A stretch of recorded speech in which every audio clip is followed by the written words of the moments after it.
Gracias. Yo les voy a hablar de Eduardo Frei Montalva, que es un personaje muy apasionante porque en el fondo, viendo la historia de él, se vive un poco la historia de toda una generación, que fue una de las generaciones más destacadas de la política chilena.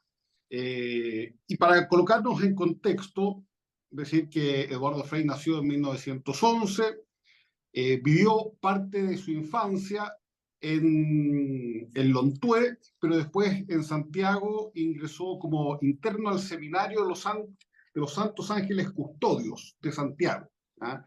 Periodo que él lo recuerda en forma muy triste, dice que lo pasó muy mal en su periodo de colegio en el seminario, porque como venía de Lontué y era más bien provinciano, le costó adaptarse y además era muy chico. Y después, en 1923, se trasladó a lo que fue su colegio, que él sintió su alma mater desde siempre y en donde dice que fue muy feliz, muy pleno, y que fue el Instituto de Humanidades de la Universidad Católica, que estaba adscrito a la Universidad Católica y que en esa época trataba de ser una especie de competencia al Instituto Nacional. Como está, el Instituto Nacional está relacionado con la Chile, el Instituto Humanidades, ¿no es cierto?, estaba tratando de competir, así como toda la Universidad Católica trataba de competirle a la Universidad de Chile. Y la característica era que en general era de clase alta, empobrecida, dice él, o de clase media que no podía pagar los típicos colegios de congregaciones.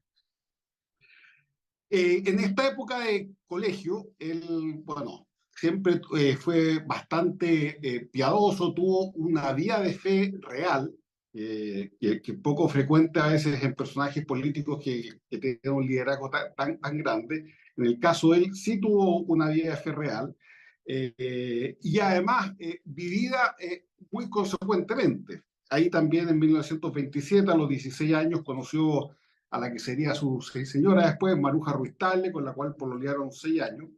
Y al año siguiente, en 1928, entró a la Escuela de Derecho de la Universidad Católica. En esta época, tienen que pensar que la Universidad Católica todavía era como el patito feo de la educación superior. Las universidades estatales más tradicionales la veían hacia abajo y por lo tanto todo lo que era relacionado con la Universidad Católica era como muy familiar. No, no era el monstruo universidad que hoy día tenemos, sino que era muy familiar en general.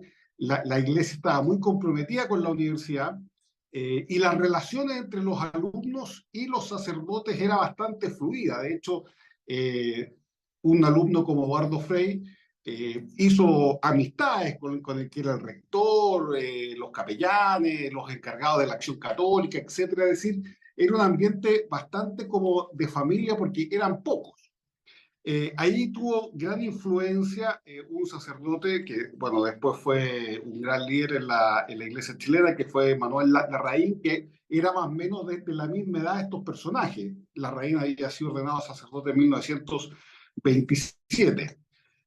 Ahora, también como venía de una familia de clase media que no tenía grandes recursos, aunque no le faltaba nada, pero no tenía grandes recursos, en la universidad los distintos sacerdotes con los que se encontró y que estaban a cargo de la dirección de la universidad lo ayudaron a tener trabajos extra, además de su estudio, o sea, de su labor como estudiante. Y de hecho, Frei fue un destacado profesor de colegio, fue profesor de castellano y fue profesor de historia y geografía, en el mismo Instituto de Humanidades donde había sido alumno al lado de la Universidad Católica. Y después en la universidad, además, hizo clases de economía social en lo que fue en ese momento el Instituto Politécnico Industrial, que estaba también asociado a la Universidad Católica y a la Escuela de Servicio Social, que también era dependiente de esa universidad. Ahora, por lo tanto, tenemos a un joven bastante piadoso, formado en las virtudes propias de la clase media, de esfuerzo, de meritocracia, de llevarse además muy bien con todo el resto de los compañeros. En esa época entró una generación muy destacada a estudiar Derecho a la Universidad Católica, que después vamos a ver algunos de sus nombres. Y ahí, en 1928, había una organización, o cuando Frei entró, se encontró con una organización que se llamaba la ANEC, la Asociación Nacional de Estudiantes Católicos, que si bien había sido eh, fundada mucho antes, en 1915, por el sacerdote Julio Restat, se había convertido en una especie como de club de pololeos.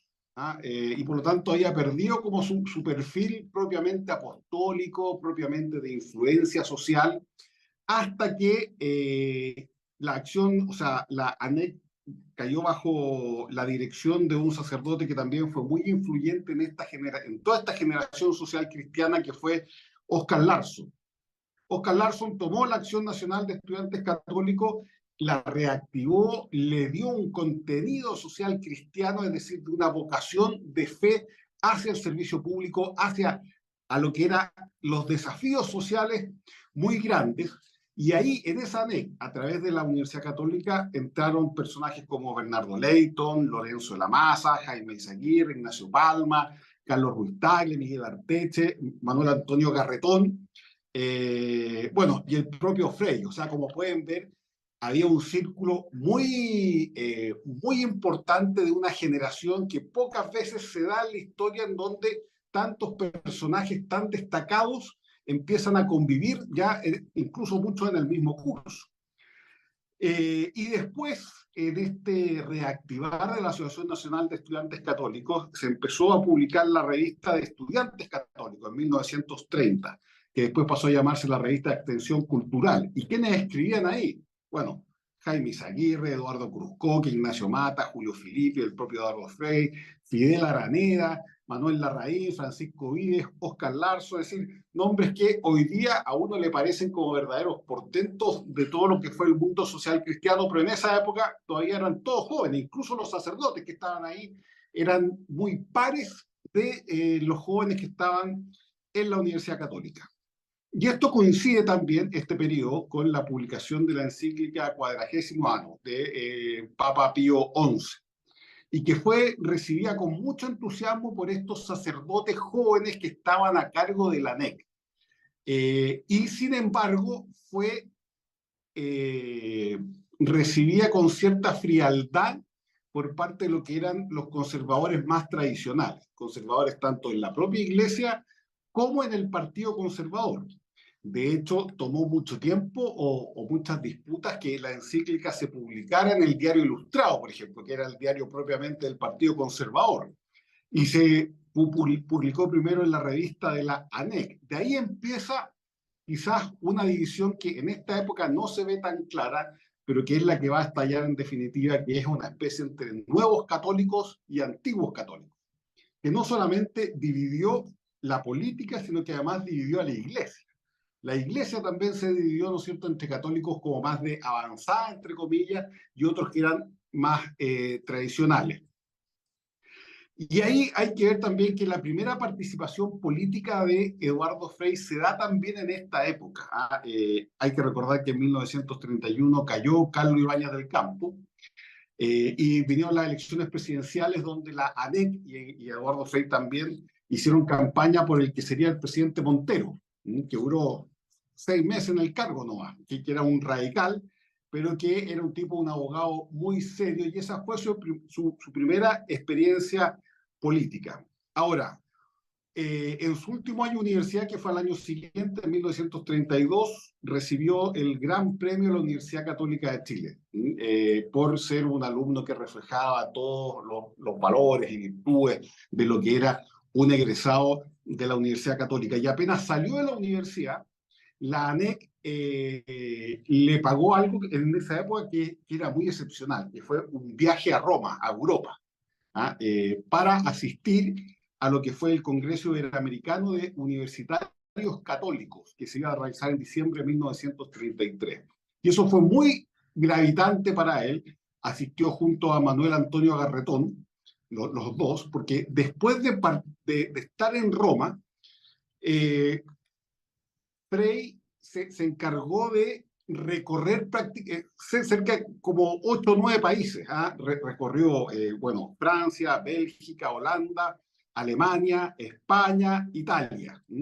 Y en algunos lugares más de una ciudad. ¿Y qué cosas lo impactaron? Porque tenemos muchos antecedentes de ese viaje, porque él llevó un diario como de una bitácora de las cosas que iba haciendo durante ese viaje.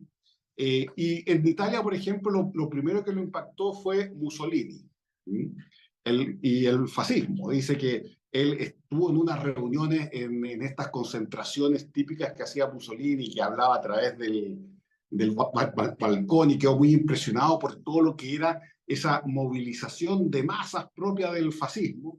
De hecho, incluso él contó que participó y asistió al Instituto de Cultura Fascista, que era como una especie como de fundación del partido fascista italiano, para conocer un poco más esta realidad. Nunca dice que admiró a Mussolini, ni que le produjo admiración, ni mucho menos, pero sí lo impactó mucho. ¿Ah? Lo impactó mucho este fenómeno de masas que era propio del fascismo. Después, además, cuando viajó a Alemania, estuvo en Colonia, le tocó asistir también a un acto o evento público del partido nazi en Colonia. ¿Mm? Y también lo impactó mucho. Vio estas dos realidades que estaban surgiendo, fascismo y nazismo, que en el fondo lo marcaron y marcaron a toda esta generación, ¿eh? Porque en el fondo todos ellos a partir de esto se sintieron o en esta época, en los años 30, se sintieron parte de una especie como de una lucha planetaria, si uno quisiera decirlo, ¿ah? Entre las fuerzas del mal y las fuerzas del bien. O sea, si hay un periodo de la historia política que fue, o que tuvo un componente muy mesiánico, fue este. Y sobre la inquietud de cómo los católicos respondían a estos desafíos. Y en ese sentido también estuvo, bueno, en Francia, vio también en España la experiencia de Primo de Rivera. De hecho, nunca se ha sincerado, pero el nombre de Falange Nacional, que fue la primera organización política que formaron, tiene una connotación a la Falange española, ¿no es cierto?, de aquella época, y que en el fondo coincidía mucho con quizá un catolicismo mucho más militante, sobre todo por José Antonio Primo de Rivera, que fue un líder muy importante también para él. Y regresó a Chile 6 meses después, en el año 1934, muy imbuido de lo que había sido esta experiencia. Y esta experiencia en el fondo que mostraba desafíos y que había que tomar posturas. O sea, los católicos ya no podían dedicarse exclusivamente a una vida de piedad personal, a una vida de... Ahí se escucha bien, ¿o no? Sí, ya. A ver, lo voy a colocar un poco más. A una vida de piedad personal. A una vida de piedad personal, sino que los católicos debían comprometerse en lo que estaba ocurriendo en el mundo. ¿Ah? Ahora, aquí dio su primera conferencia al regreso de su viaje a Europa en 1934, que se llamó Política y Espíritu. ¿Mm? Y que siempre se destaca porque, bueno, fue un nombre muy querido en la ADC, en el sentido de que Política y Espíritu después fue el nombre también que tuvo la revista que sacaron, etcétera. Un libro también, el título de un libro que publicó posteriormente Frey, pero es importante porque además esto marca su ingreso en política ya 100% definido. En política, sin embargo, estoy hablando como interés en la cosa pública, todavía no en la política militante, porque en esta época también ocurre otro hecho importante, y que es que en 1933, a instancias también de la Iglesia, estos jóvenes que eran muy capaces, muy líderes, que se estaban formando en la ANEC, fueron como un poco pastoreados por las autoridades de la Iglesia para que ingresaran al Partido Conservador y que formaran parte de la juventud conservadora, que está un poco de capa caída. Y aquí una primera como división entre los dirigentes de la ANEC, porque hubo un grupo que participó en política, en donde, bueno, estuvo Leyton, estuvo el mismo Frey, pero hubo otro grupo que no quiso participar en política y que en el fondo se dedicó a la academia o a un social cristianismo más intelectual, que fue el caso de Jaime Izaguirre, Armando Roa, Julio Filippi, entre otros. Eh, y en el caso de Frey, este sí ingresó a la Juventud Conservadora, pero ingresaron, ¿no es cierto?, no perteneciendo plenamente al partido, sino que manteniendo su independencia a través de la Falange Nacional, y ahí publicaron una revista que es muy importante, y si pueden revisarla, lo van a pasar muy bien, que se llama la revista Lircay. La revista Lircay fue el primer medio de comunicación oficial de estos jóvenes falangistas social cristianos y por supuesto que Frey fue uno de los que escribió en forma asidua en la revista Lircay. En esta época ellos también estaban muy compenetrados de lo que era la tradición política portaliana. De hecho, si uno ve la revista Lircay y ve los discursos o las columnas de Eduardo Frei, son todos muy admiradores de lo que fue Portales, y a la revista le colocan Lircay porque esa fue la batalla en la cual los conservadores triunfaron por sobre los liberales y volvieron a darle estabilidad a Chile. ¿Y por qué es importante destacar esto? Porque Frei y en general los socialcristianos se sentían con el mismo desafío que vivió Portales, es decir, un país que estaba viviendo en un caos político. Tienen que recordar que desde 1924 hasta 1933 se produjo un periodo de crisis, tanto de legitimidad como de democracia, de valores republicanos, de participación del ejército. Es decir, estábamos en un periodo claramente que no era el institucional propio para el desarrollo. Y ellos tenían que inventar, ¿no es cierto?, o se sentían con la necesidad de consolidar un sistema político y social que le diera estabilidad a Chile por los próximos 40 años, que fue la función que tuvo Portales en su época, y por ello eso se sentían tan portalianos en un primer momento. Y en este contexto es que, a diferencia de otros dirigentes de la ANEC que formaban parte de la Falange Nacional, que tenían más recursos, más redes, etcétera, Frei tenía que trabajar, además todavía porque se quería casarse, se casó muy joven, apenas saliendo de la universidad, y consiguió trabajo, y como ya no le alcanzaban los recursos simplemente haciendo clases, consiguió, le ofrecieron ser director del diario El Tarapacá, y fue su primer trabajo como oficial, a tiempo completo, un trabajo de periodista. Y llegó a vivir a Iquique en 1935. Él dice que fue exclusivamente por una oportunidad laboral y porque le gustaba el periodismo, pero en realidad también fue porque estaba preparando las elecciones. Él se presentó después de candidato en Iquique, y una buena forma de iniciar una carrera política en una zona era ser director del único diario prácticamente que se leía en ese momento, el Tarapacá. Y por eso es que al año 1937 los primeros falangistas se presentaron a la elección de diputados, y entre ellos Frei, que se presentó de candidato a diputado por Iquique. Y aquí hay un tema que no es menor, ¿eh? Frei fue 3 veces candidato a diputado y las 3 veces perdió. A diferencia de los otros dirigentes falangistas, por ejemplo Garretón o Leighton, ganaron sus elecciones. Por lo tanto, hasta ese momento Frei no era el líder indiscutido de los jóvenes socialcristianos. Era más bien Leighton, era más bien también Tomic en esa época, que ya empezaba a aparecer, era Garretón. Él estaba como en un segundo plano porque nunca pudo ganar una de las elecciones en las cuales se presentó. Sin embargo, el no haber ganado elecciones le permitió ser un poco más intelectual que el resto de los otros falangistas, y una pasión de Frei siempre fue escribir. Y en 1937 publicó su primer libro, que se llamó Chile Desconocido.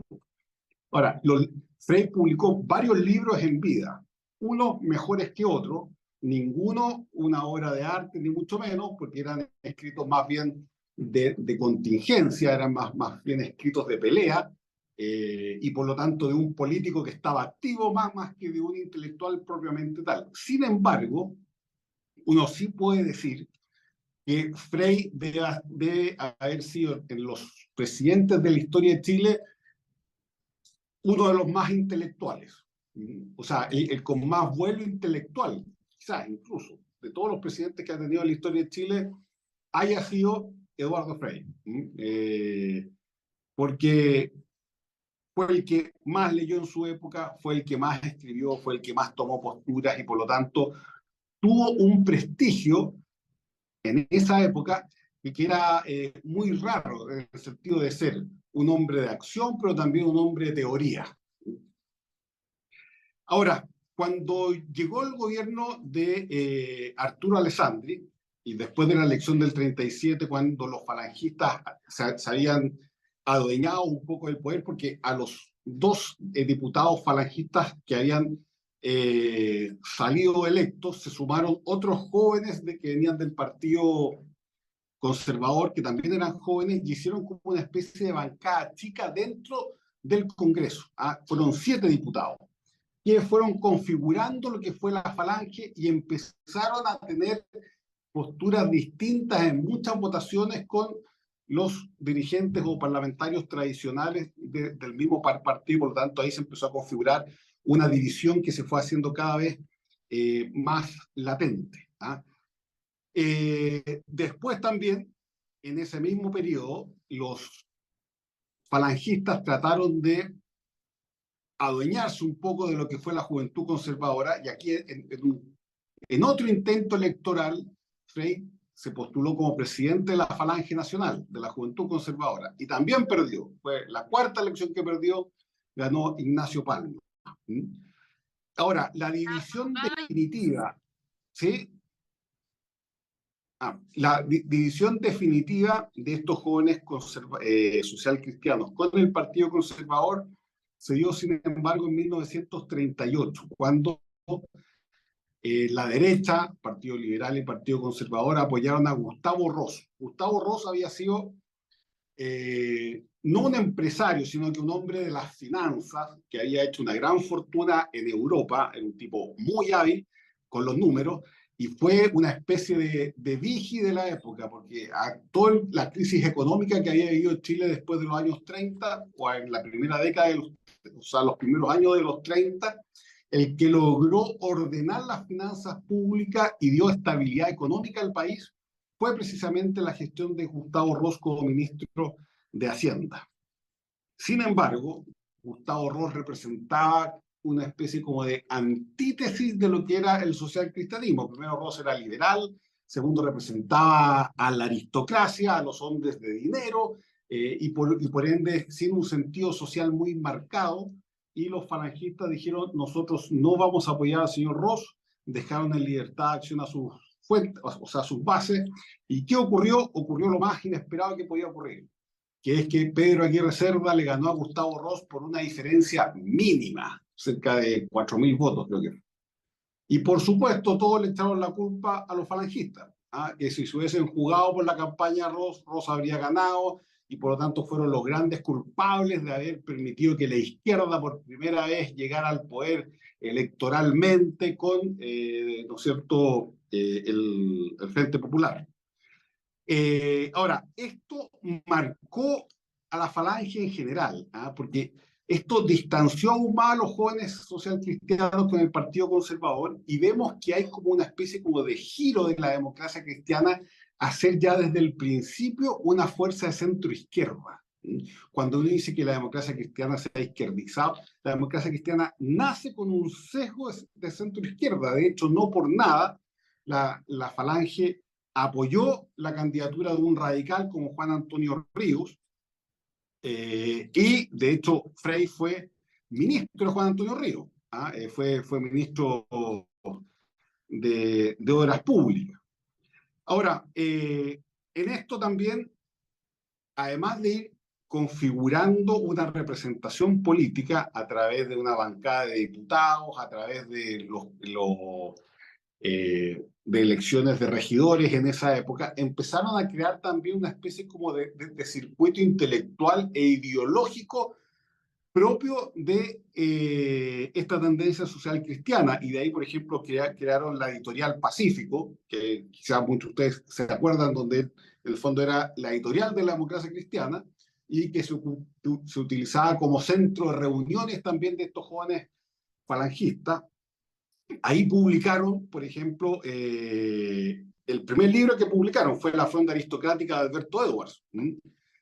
Después sacaron la revista Política y Espíritu, y ahí ya Frey se había hecho un nombre. Si bien había perdido todas las elecciones en las cuales se había presentado, se había hecho un nombre como un político activo, como un político serio, como un tipo con mucho contenido intelectual, si bien no un académico, sino que un hombre que tenía una capacidad importante de liderazgo. Y ahí fue cuando se presentó de candidato a senador en 1948 y esa fue la primera elección que ganó. Y de ahí fue configurando un liderazgo mucho más grande que la Falange. De hecho, en algún momento eh, el, el senador Durán dijo que Frey era como un sauce en un macetero, porque era un dirigente mucho más grande que el partido que lo cobijaba, que era la Falange, y por lo tanto iba a estar condenado a quedarse en el 2 o 3% en el cual vivieron las primeras elecciones los falangistas. Sin embargo, tuvieron este tema como de medio mesiánico, de camino propio, y al final terminó rindiendo frutos. Y fue Frey el que fue levantando, o gracias al liderazgo de Frey, se fue levantando las votaciones de la democracia cristiana, hasta que en 1964, en la elección de 1964, Frey llega ya a consolidarse como el candidato presidencial con más opciones de enfrentarse a la izquierda en aquella época. Aquí también hay que tener presente algo, que esta época coincide mucho, por supuesto, con la Revolución Cubana, 1959, un viraje de la izquierda chilena, sobre todo el Partido Socialista, a las tesis de la vía armada, y la reacción de Estados Unidos a través de la Alianza para las Américas, que en el fondo trataba de establecer reformas en la dirección del social cristianismo, destinadas a evitar que América Latina se convirtiera en un caldo de cultivo para que surgieran nuevas Cubas. Ese era el gran trauma, ¿no es cierto?, sobre todo de la administración Kennedy. Y en ese sentido, Frey y los falangistas fueron muy hábiles en viajar a Estados Unidos y venderse ante el gobierno, o sea, venderse en el buen sentido, en el gobierno norteamericano como la única opción real para evitar que un candidato como Allende llegara a la presidencia, un candidato, ¿no es cierto?, marxista. ¿Y qué hizo Estados Unidos? Rápidamente le quitó todo el apoyo a Arturo Alessandri. De hecho, Arturo Alessandri en los últimos años su gobierno quedó muy dolido con Estados Unidos porque prácticamente le tiraron la cadena y pasaron a sentir que Alessandri y el Partido Conservador y el Partido Liberal eran parte del problema.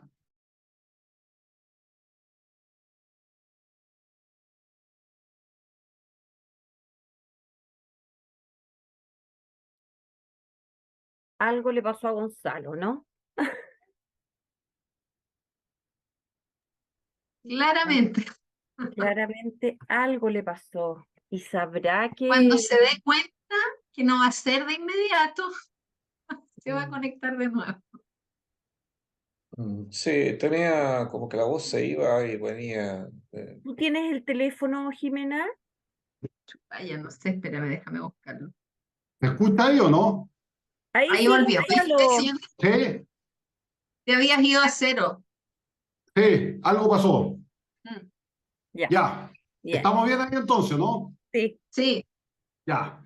Entonces íbamos en que el social cristianismo se vendieron muy bien ante Estados Unidos y de hecho Estados Unidos apoyó con recursos a la democracia cristiana en forma muy importante para la campaña presidencial de 1964. ¿Ah?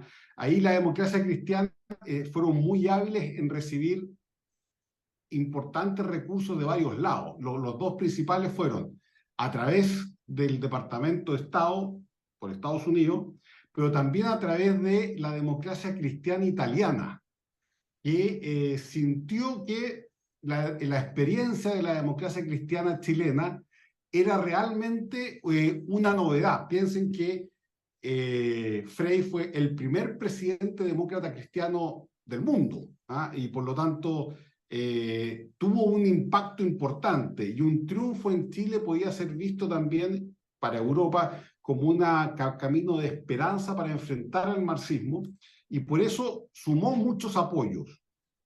De hecho, una de las grandes críticas que tuvo Salvador Allende para con Frei fue que sintieron que le habían robado la elección a la izquierda, que Allende estaba convencido de que iba a ganar la elección del 64 y que si no hubiese sido por los recursos que invirtió Estados Unidos y la democracia cristiana italiana, habría ganado. ¿Ah? Y por lo tanto, ahí las relaciones quedaron medias rotas. En algún momento, Allende y Frei fueron no amigos íntimos, pero sí tenían una buena relación y se llevaban humanamente bien.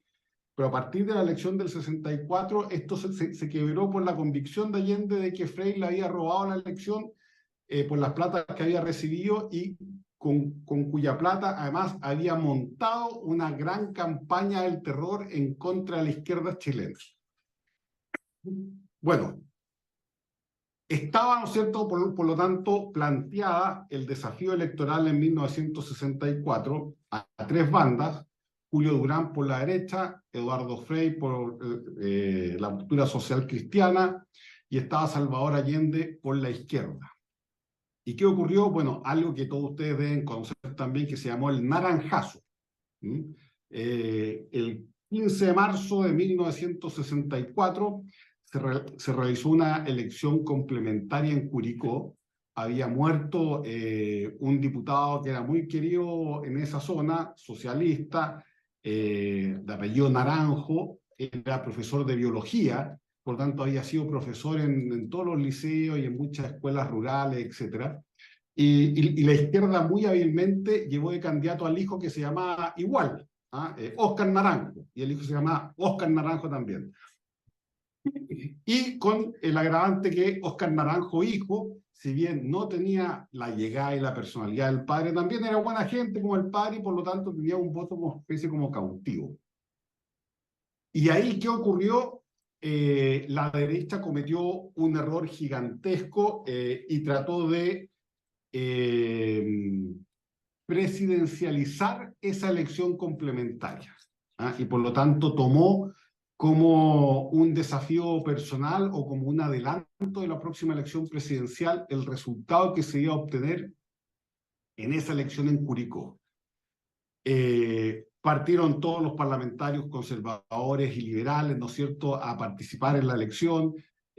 Todo se dio con un aire como de que esta es la batalla definitiva. ¿Y qué ocurrió? Ganó el diputado que apoyaba a la izquierda, el candidato Naranjo, y por lo tanto la derecha entró en un pánico gigantesco que al día de hoy, bueno, sí, siempre es difícil juzgar después con la distancia de los años, pero al día de hoy claramente fue una reacción exagerada. Primero porque los votos de Naranjo no eran necesariamente votos todos allendistas, sino que había un voto personal también a la figura del padre de Naranjo, que era bastante transversal. Y segundo, porque también se equivocó la derecha en llevar de candidato a uno que no tenía toda la potencia necesaria, y más todavía en una zona tan agrícola y conservadora como esa. Así que fue un error en la elección de candidatos y en la lectura del resultado que produjo este ataque de histeria, porque eso fue un ataque de histeria de que toda la derecha tenía que apoyar a Frei para evitar que saliera Allende. Y dejaron a Julio Durán votado. Si bien Julio Durán igual llegó con la papeleta, sacó una cantidad mínima de votos, y eso logró que Frei triunfara con el 55,6% de los votos. Votos que después nunca volvieron a la derecha. Después la derecha tuvo su mayor derrota electoral, casi desapareció en las elecciones parlamentarias de 1965, donde la DC obtuvo 82 diputados y la derecha unida, tanto Partido Conservador como Partido Liberal, solo alcanzaron el 12%. Fueron 9 diputados de derecha en un congreso de 155, si no me equivoco, o 150. Es decir, quedó reducida a su mínima expresión. Como dice un dicho, los votos que se van no vuelven. Y en este caso no volvieron y se quedaron con Frei. Y ese fue el gran desastre de la derecha. Esta entrada en pánico y venderse, ¿no es cierto?, en 2 segundos al candidato demócrata cristiano. Y fue tanto así que al final terminaron disolviendo el Partido Conservador y el Partido Liberal, y en 1966 se fusionaron y formaron lo que sería el Partido Nacional, que de ahí tuvo como una especie de resurgir. Ahora, ¿qué cosas tenía pensado Frei como presidente? Frei creía más o menos en el mismo diagnóstico de la izquierda en cuanto a la crisis económica y social que vivía el país. Sin embargo, su solución trataba de ir siempre por una vía institucional más que por una vía de hecho. Y por lo tanto, si uno ve los programas de Frei y lo que posteriormente hizo la Unidad Popular, no es que hayan sido dos gobiernos tan distintos, sino que en Frei se levantaron los vientos y en Allende se generaron las tormentas. Allende no partió de cero, no fue un bicho raro que llegó el año 70, ¿no es cierto? Dijo, vamos a hacer una reforma agraria, vamos a hacer una nacionalización del cobre, como si hubiese sido algo absolutamente inesperado. Todo lo que hizo la UP fue preparado, quizás no conscientemente, de que terminaba ahí, y con buena fe quizás también, porque pensaban que así se evitaba la revolución armada, fue preparado ya en el gobierno de Frei. De hecho, la nacionalización del cobre de Salvador Allende viene de lo que fue lo que se llamó la chilenización del cobre en la época de Eduardo Frei. ¿Y en qué consistió?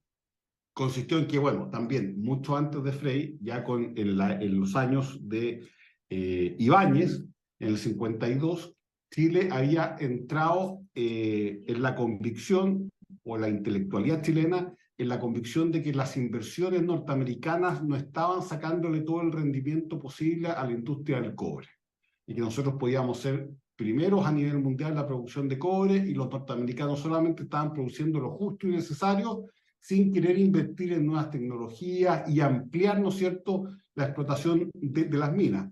Ibáñez intentó pactar algunos acuerdos que aumentaran la inversión norteamericana, no resultaron. El segundo intento fue el de Frei, con la chilenización, y que se concretó en algo que se llamó los convenios del cobre, y que fue un sistema por medio del cual el gobierno de Chile compró la participación mayoritaria de las principales empresas o minas de cobre que habían en Chile. La idea era comprar el 51% de la propiedad de muchas de estas empresas. Por supuesto era voluntario, no todas esas se sometieron, pero sí pudo comprar el Teniente con el 51%, Río Blanco con el 30% y la Exótica con el 30%. Con esto se pensaba que al tener el Estado una participación mayoritaria iba a poder forzar a los inversionistas norteamericanos a aumentar las inversiones y además a dejar más recursos en Chile. ¿En qué sentido? En utilizar más mano de obra chilena, en utilizar más capacidades productivas chilenas, y que no fuera simplemente una especie como de facto, o sea, de explotación que no dejaba nada en Chile la minería. Sin embargo, si bien todos aplaudieron esta primera chilenización, todos pensaron que era un gran avance, el cobre tuvo un aumento de precios gigantesco entre 1963 y 1970. Piensen que pasó de 29 centavos de dólar a casi 70 centavos de dólar.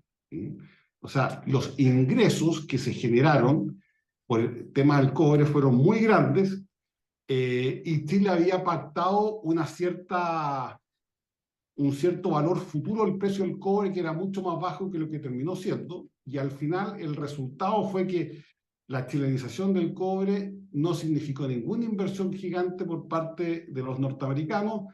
Chile hasta perdió plata con la chilenización del cobre y por ende se pasó a una segunda fase, que fue lo que se llamó la nacionalización pactada, y que era en el fondo quedarse con el 100% de la propiedad, pero sin expropiar, sino que comprándola. Y para eso se compró el 100% de las filiales en Chile de la Anaconda Copper. Entonces, como ustedes pueden ver, la nacionalización del cobre, cuando en Allende, cuando uno ve que se aprobó por unanimidad por el Congreso Nacional, bueno, no fue que la derecha se haya vuelto estatista de un día para otro, sino que esto fue un proceso que en el gobierno de Frei tuvo estas dos manifestaciones claras, la chilenización del cobre y la nacionalización pactada, es decir, casi era como un paso más. Junto con esto de recuperar las riquezas naturales de Chile y especialmente el cobre, la democracia cristiana, y muy influenciada por la Iglesia, desarrolló también una política que se llamó el Plan de Promoción Popular, que hubo un sacerdote jesuita belga, Beckman, quizá alguno lo ha escuchado, que fue como uno de los grandes impulsores de la promoción popular durante el gobierno de Frei. Ahí en esta época se creó la ley 16.880, que era de las organizaciones comunitarias, y al final del gobierno de Frei habían cerca de 19.000 centros de madres, juntas de vecinos, juntas de adultos mayores, etc. O sea, hubo una especie como de explosión de organizaciones comunitarias que antes no existían, que se llamó de promoción popular. De hecho, se creó el Consejo Nacional de Promoción Popular, que era parte del Ministerio del Interior. Pero, ¿qué ocurrió? Este plan de promoción popular molestó profundamente a la izquierda. ¿Ah? ¿Y por qué molestó tan profundamente a la izquierda? Porque la izquierda sintió que se estaban metiendo con recursos públicos en las poblaciones, en los sectores más marginales, en los sectores rurales, y por lo tanto estaban perdiendo un electorado importante para esa izquierda. Y por lo tanto, con eso, con esa actitud, la que fue posteriormente la Unidad Popular, tienen una frase famosa que en esa época le dijeron al presidente Frei que le iban a negar la sal y el agua. ¿Ah? ¿Y por qué? Porque lo veían como una amenaza gigantesca. O sea, este reformismo progresista podía terminar dejando fuera de la cancha a la izquierda, y por lo tanto la izquierda se fue radicalizando aún más. Es decir, parte del proceso de radicalización de la izquierda viene por este plan de promoción popular por Frei. Y esto empezó a generar también problemas con la derecha en otro sentido, y que fue la profundización de la reforma agraria. Recuerden que la reforma agraria, si bien empezó con Alessandri, la criticaron mucho porque decían que fue una reforma agraria de macetero, decían, ¿ah? Que se hizo muy poco, solamente se iban a expropiar aquellos terrenos que estaban sin explotación, previo pago, ¿no es cierto?, de parte importante del precio, etcétera. Pero lo que hizo Frei fue que con la ley 16.640 del año 1967 profundizó la reforma agraria y prometió 100.000 nuevos propietarios. Y este es un dato importante, ¿eh? Porque cuando se lanzó la reforma agraria por Frei, la idea de Frei era crear una especie de clase media en el campo, ¿ah? Que sirviera, ¿no es cierto?, como de soporte a la democracia cristiana también. Ahora, la gracia es que de los 100.000 nuevos propietarios, ¿cuántos creen ustedes que al final del gobierno de Frei se lograron establecer? Ahí un señor dice 0, efectivamente. Don Jorge Abarzúa dice 0, ¿cierto? Bueno, efectivamente fue 0. No hubo ningún propietario individual después del gobierno de Frei. ¿Ah?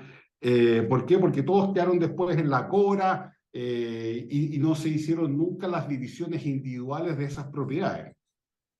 Ahora, ¿qué ocurrió aquí?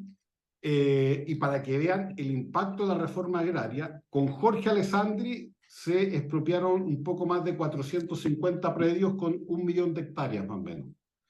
Con Frei se expropiaron cerca de 1.500 predios con 4 millones de hectáreas. Es decir, se triplicó el tema de la reforma agraria.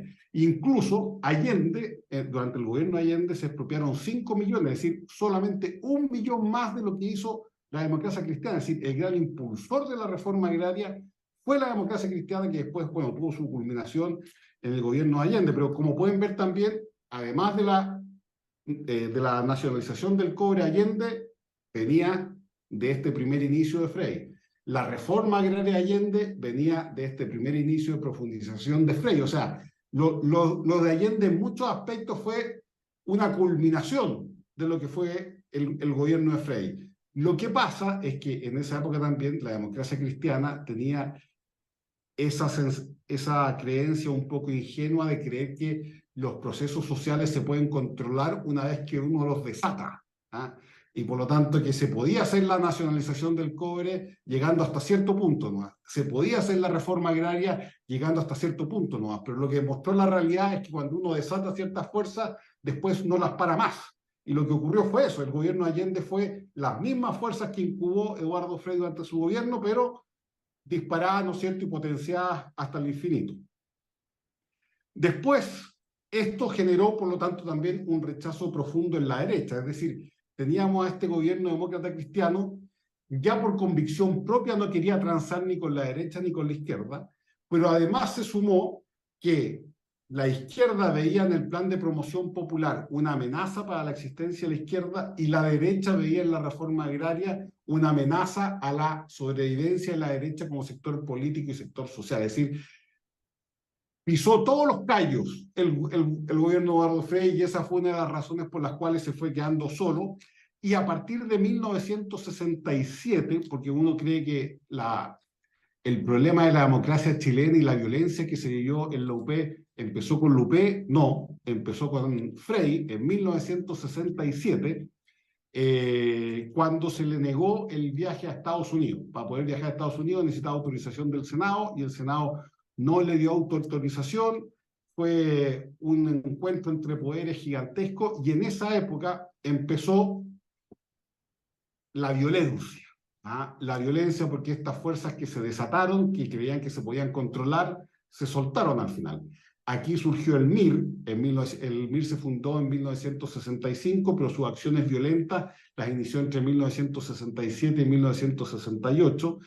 Ahí también la izquierda adoptó formalmente el Partido Socialista la vía armada en los congresos de Chillán y de Linares. Aquí también empezaron las tomas de terreno. En 1967 se produjo quizás la más emblemática, que fue la que se llamó la Ermida de la Victoria.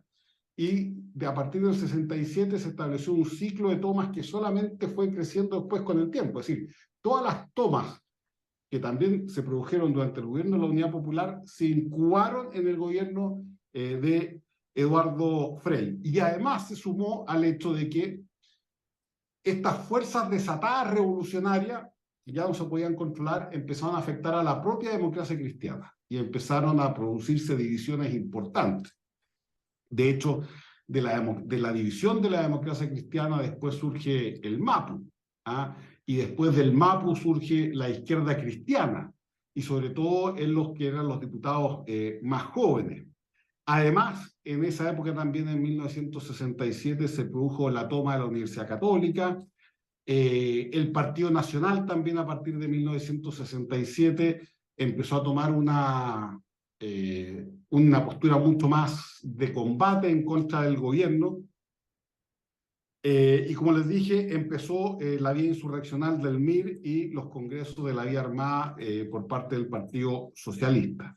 Y además a eso hay que sumarle que la Iglesia, no solamente chilena, sino que latinoamericana, se lanzó también al activismo político, y en el año 67 hay un documento que fue como esencial, que se llamó El mensaje de los obispos del tercer mundo, y que en el fondo justificaba, o sea, no justificaba la violencia en la política, pero sí a través de decir que la institucionalidad capitalista ejercía violencia, empezó en la práctica a justificar, ¿no es cierto?, lo que era la toma de postura violenta, mucho más allá de lo que permitían los principios y la doctrina cristiana.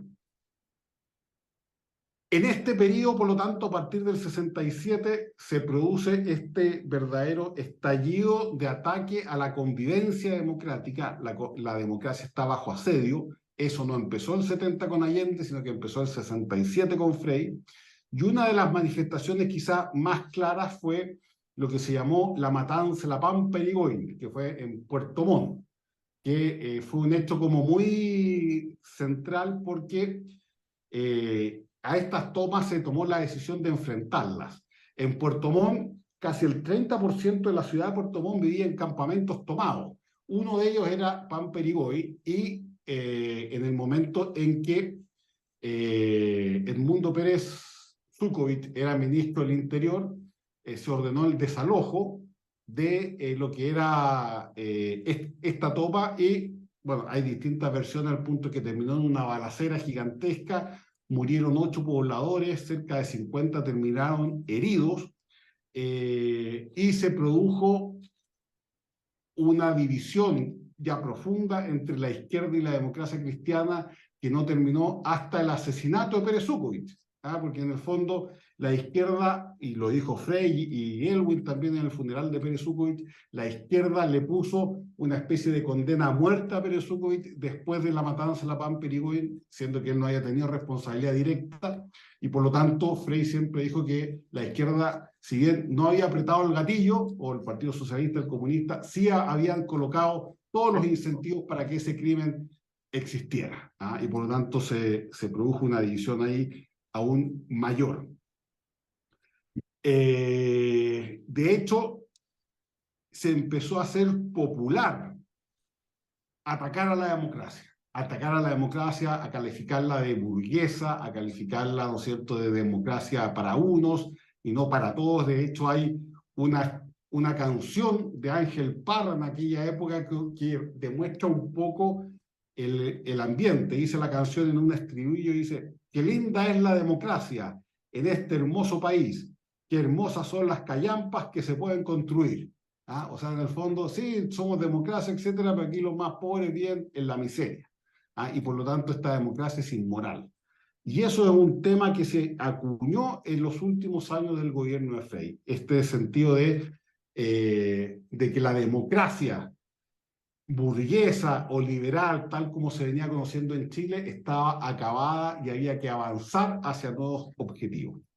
Ahora, entregó Frei el gobierno a Salvador Allende.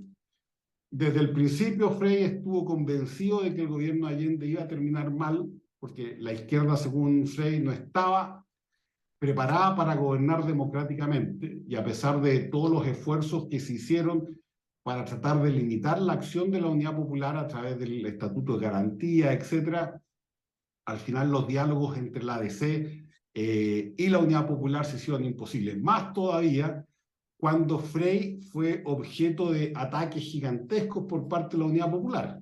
Frei, de hecho, en la democracia cristiana pasó a ser de los más duros de no conversar con Allende. De hecho, las últimas conversaciones de la democracia cristiana fueron con Elwin, a pesar de que Frei le había dicho que no fuera a hablar con Allende porque no iba a sacar nada. O sea, las relaciones estaban cortadas absolutamente. Y de hecho, una vez producido el 11 de septiembre del 73, Allende, Frei respaldó a las Fuerzas Armadas en un primer momento hasta más o menos 1974. Bueno, y varios también demócratas cristianos participaron en las primeras épocas, o en los primeros años, en el gobierno militar. Hay que decir previamente que Frei se había convertido nuevamente en figura nacional porque el 73, en las parlamentarias del 73, había salido electo con la primera mayoría como senador. Por lo tanto, era un líder que estaba destinado a hacer esta oposición. Bueno, ocurrió el 73, en los primeros tiempos Eduardo Frei se mantuvo más bien no crítico de lo que fue el gobierno militar, aprovechó de escribir también, escribió, bueno, libros Un Mundo Nuevo en el 73, El Mandato de la Historia y las Exigencias del Porvenir en el 75, América Latina, Opción y Esperanza en el 77, La Futura Institucionalidad de la Paz en Chile en el 77, Mensaje Humanista en el 81, o sea, fue muy activo intelectualmente. Y de hecho, para 1980 fue uno de los líderes de la campaña del rechazo a la nueva constitución. ¿Mm? Bueno, que por supuesto perdió y todos saben lo que ocurrió al final, ¿no es cierto?, con esta operación a una hernia del hiato que se llamaba, murió el 22 de enero de 1982, que durante mucho tiempo se había dicho que había sido una especie de magnicidio. Ahí hay que señalar que la biografía más completa escrita de Frey fueron 2 tomos escritos por Cristian Gasmuri, y ya en esa época Gasmuri decía que no existía ningún antecedente que demostrara que hubiese sido asesinado, cosa que después la justicia ratificó 20 años después, ¿ah? Porque efectivamente la tesis del asesinato se da en el contexto de esta teoría como de el envenenamiento, porque cae dentro de la misma categoría de que se acusó que también Pablo Neruda había sido envenenado y se había asesinado, etc. Bueno, pero la justicia ha determinado que eso nunca, que no fue así, pero hasta el día de hoy sigue siendo un tema de mito y va a seguir siendo, yo creo que por mucho tiempo más, un mito histórico que va a estar ahí pendiente. Esa es más o menos la historia de Eduardo Frei. Es un personaje que uno podrá tener muchas críticas con él, pero fue un protagonista de su época, reflejó toda una tendencia y una realidad social en Chile que fue el social cristianismo a través de la democracia cristiana y por lo tanto la clase media chilena. El Partido Demócrata Cristiano debe ser en la historia de Chile, junto con el Partido Radical, de los más exitosos como partidos políticos en la historia del país, ¿ah? Y incluso la democracia cristiana más que el Partido Radical, porque hubo más unidad que el Partido Radical. El Partido Radical, con los 3 presidentes radicales terminaron peleados a muerte con sus partidos. ¿Ah? Pedro Aguirre Cerda ya no los recibía en La Moneda, Juan Antonio Ríos lo echaron del Partido Radical en su momento. O sea, como partido político, la democracia cristiana, que fue principalmente obra de Frei, ha sido de las experiencias políticas más exitosas como partido político, que bueno, como todo partido político tiene su día, nacimiento, madurez, y ahora estamos ya en los finales, en la muerte casi absoluta, ¿no es cierto?, de lo que fue la democracia cristiana en su momento.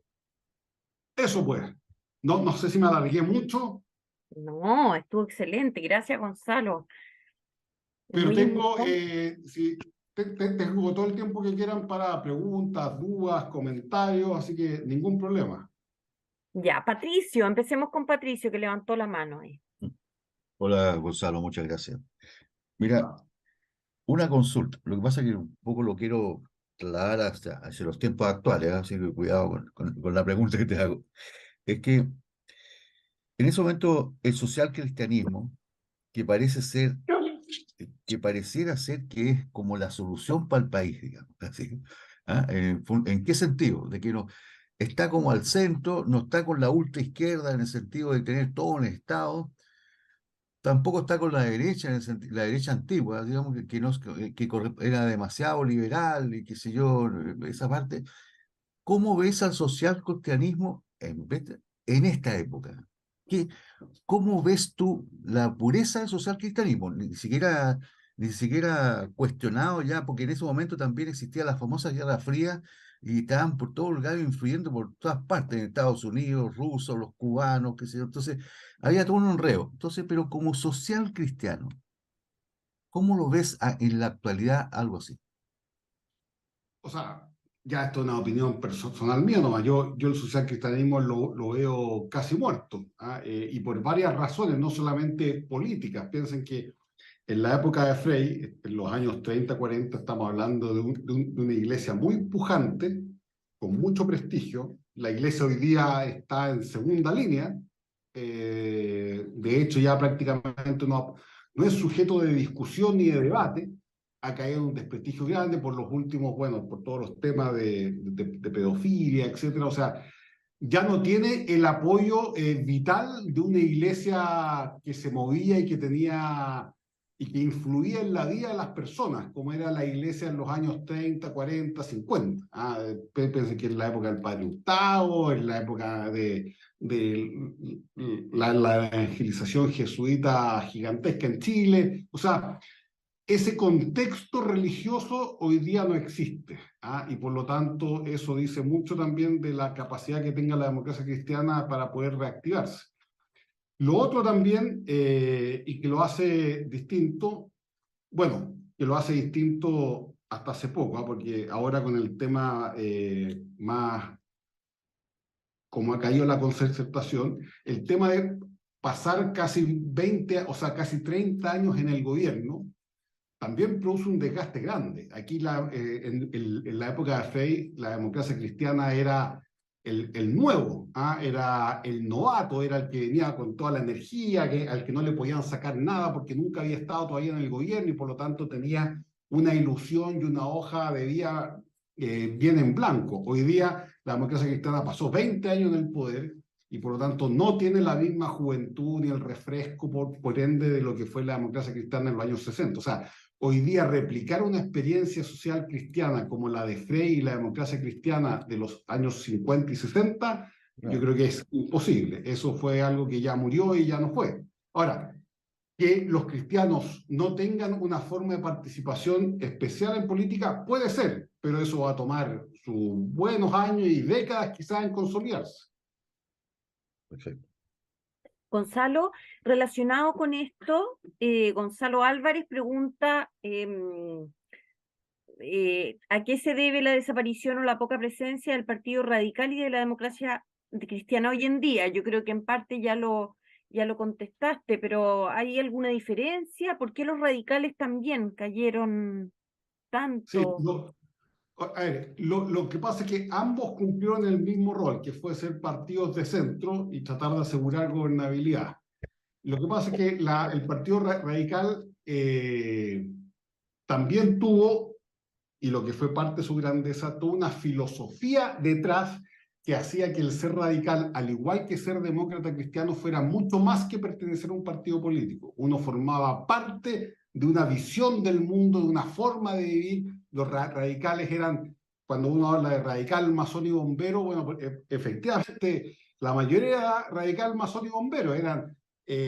O sea, el Partido Radical era una expresión de algo anterior mucho más potente, por lo tanto era una irradiación de una filosofía de vida. Lo mismo fue la democracia cristiana en la época de Frei. Y cuando murieron esas filosofías que estaban detrás o esas religiones que estaban detrás, también se generó la decadencia de los partidos que dependían de esa filosofía. Ahora, en el caso del Partido Radical también fue por un desprestigio de que los radicales fueron un centro, lo que se llama un centro político no ideológico, y por lo tanto el pasar de alianzas desde los comunistas hasta los conservadores, como lo hicieron en su momento, los desprestigió enormemente y al final era una corrupción que, o se veía un partido muy corrupto. En el caso de la democracia cristiana también, como ya lo dije, 20 años en el gobierno, si bien no está ni de cerca de ser lo que fue el Partido Radical, porque la democracia cristiana fue mucho más exitosa como gobierno que los radicales, 20 años en el gobierno no son gratis y desgastan a cualquier partido. Muchas gracias. ¿Alguien más tiene aquí? Francisco Cofré pone en el chat, ¿esa es la causa de la polarización actual en la política?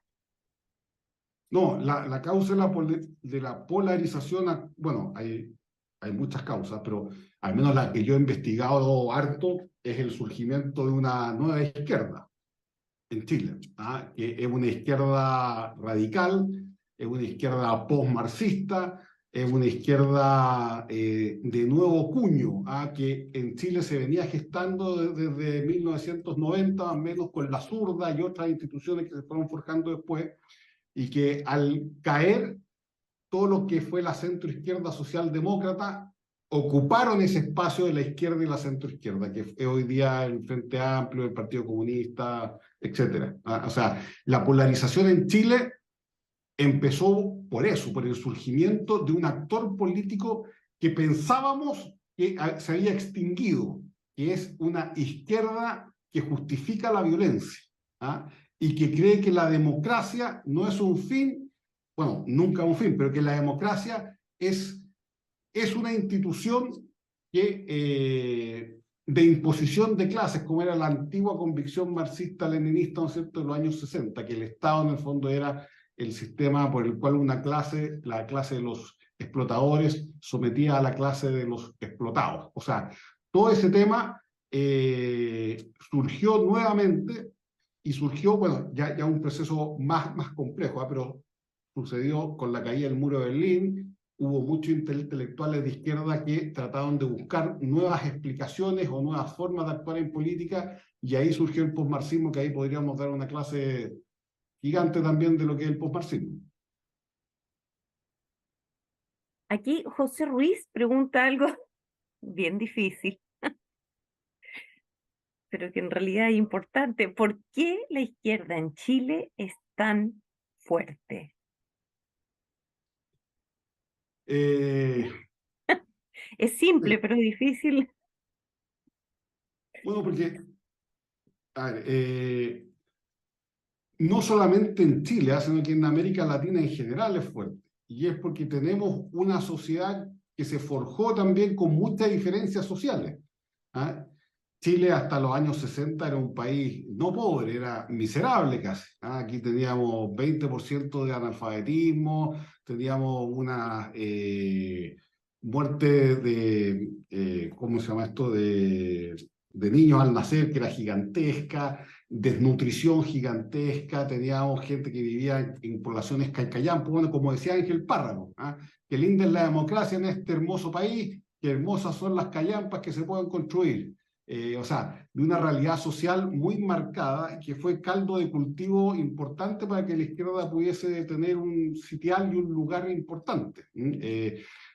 Chile pasó de ser una democracia aristocrática en el siglo XIX a ser una democracia de masas en el siglo XX, y ese cambio tan radical nos fue acompañado, ¿no es cierto?, de un mayor crecimiento económico, de una mayor incorporación social, etc.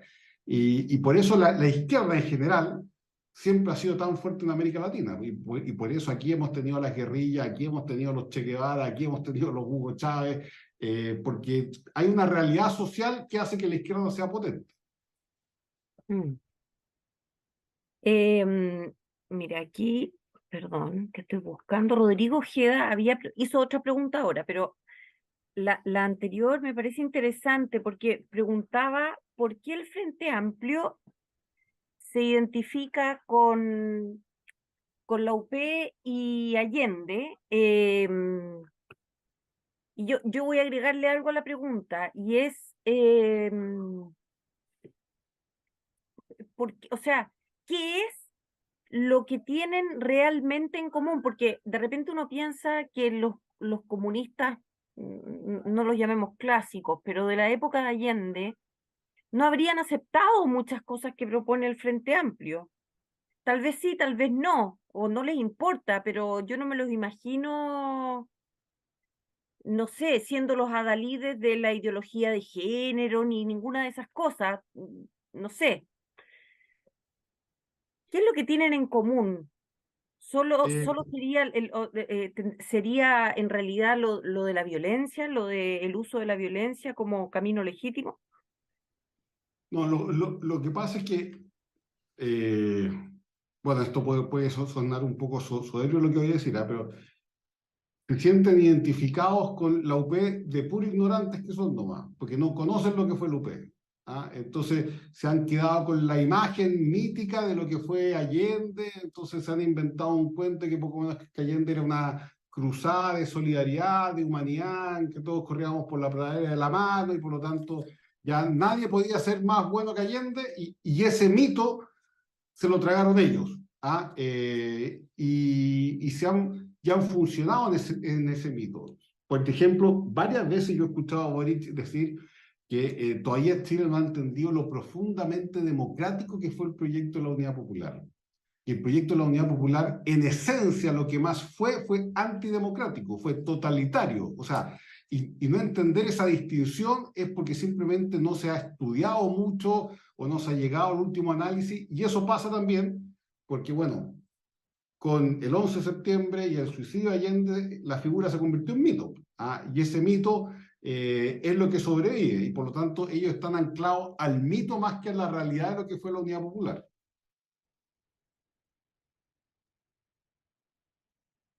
Bien, y también Rodrigo Ojeda pregunta, ¿por qué perdió la DC el 70? ¿Por qué perdió la DC el 70? Porque llevó a Radomiro Tomic de candidato. Si hubiesen llevado a otro candidato, la habría ido Era mejor. muy mal candidato. Radomiro Tomic fue muy populista, se trató de alejar en un momento de lo que fue el gobierno de Frey, trató de imitar lo más posible a la izquierda, y al final lo que pasa siempre, cuando uno tiene el original y la copia, siempre prefiere el original, pues el original era la UPEP, no era Tomic. Entonces fue poco creíble, y eso que le faltó poco, si tampoco tuvo una mala votación Tomic. Pero esto de no transar con nadie, de no querer hacer alianzas un poco con los sectores más de centro y la derecha, fue lo que lo hizo perder, porque en estricto rigor Allende no debió haber ganado si era minoría. Entonces fue una mala estrategia, una mala elección del candidato. De hecho, Frey estaba convencido de que Tomic era pésimo candidato, y que iban a perder con Tomic. Pero pues bueno, así fue la historia, y en esta idea de tratar de parecerse lo más posible al UP, al final terminaron siendo la mala copia del UP y la gente prefirió el original. Muy bien. ¿Alguien tiene alguna otra pregunta, un comentario?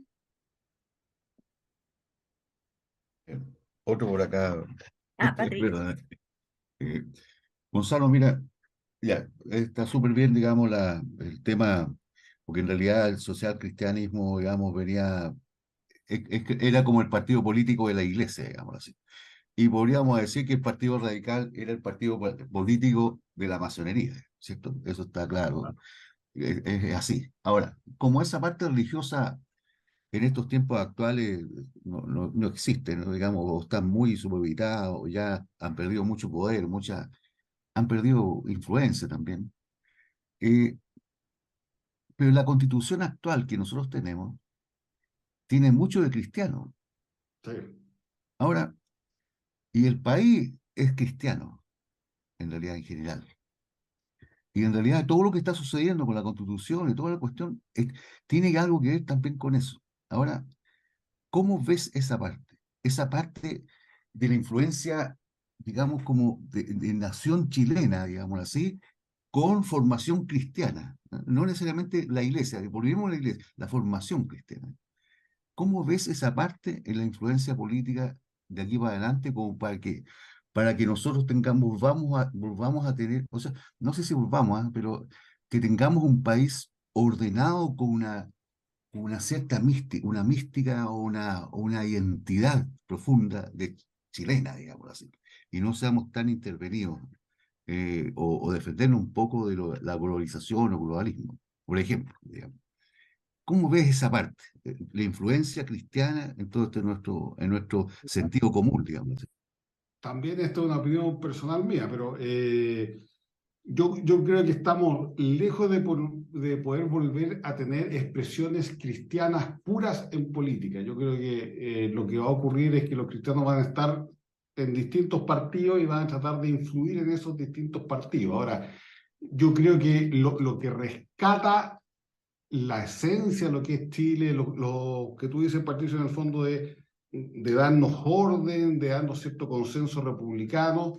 No es por venderme, pero yo acabo de publicar un libro que se llama Diego Portales y la tradición política portaliana, y yo estoy convencido que lo que es Portales y esa tradición republicana chilena del siglo Ahí XIX, queda. siglo Eso XX, era.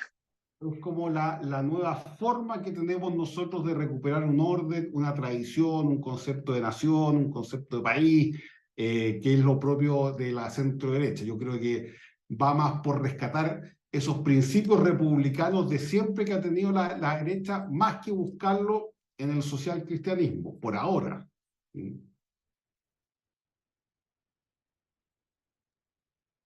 Pueden Muy bien. comprarlo en las mejores librerías del país, y en las no tan buenas también lo venden. ¿Cómo se llama? Diego Portales y la tradición política portaliana. Pueden comprarlo en Busca Libre también. Y que de hecho lo escribí precisamente para responder a la pregunta tuya, Patricio, que es ¿dónde encontramos esa columna vertebral que ha hecho que nuestro país sea siempre un ejemplo en América Latina, que nos haya dado una institucionalidad clara y que nos haya dado, ¿no es cierto?, una continuidad desde el siglo XIX hasta el día de hoy? ¿Quién lo editó, Gonzalo? La Universidad San Sebastián y el Centro de Estudios Bicentenario. Genial. Ya, muchas gracias. Jimena, vamos a terminar con Jimena. Estás muteada, Jimena. Qué terrible, yo muteada. Ya, a ver, mi pregunta es un poco para salir de todo este paseo que nos dimos por el señor Frei y su aporte a la historia política de nuestro país. La democracia cristiana es humanismo cristiano. La democracia cristiana de él seguía la no violencia activa. Pasó todo lo que pasó, que hemos visto en los últimos 30 años, 25 años, y ahora tenemos a una Jimena Rincón que fue la última desertora de la DC. ¿Cuál es la oferta que hace ella en relación, qué le queda a ella de lo que originalmente presentaba Frei y que era lo que hacía que llenara las grandes alamedas, qué sé yo, y que logró en algún momento, ¿cuál es la palabra? Embaucar a tanta gente?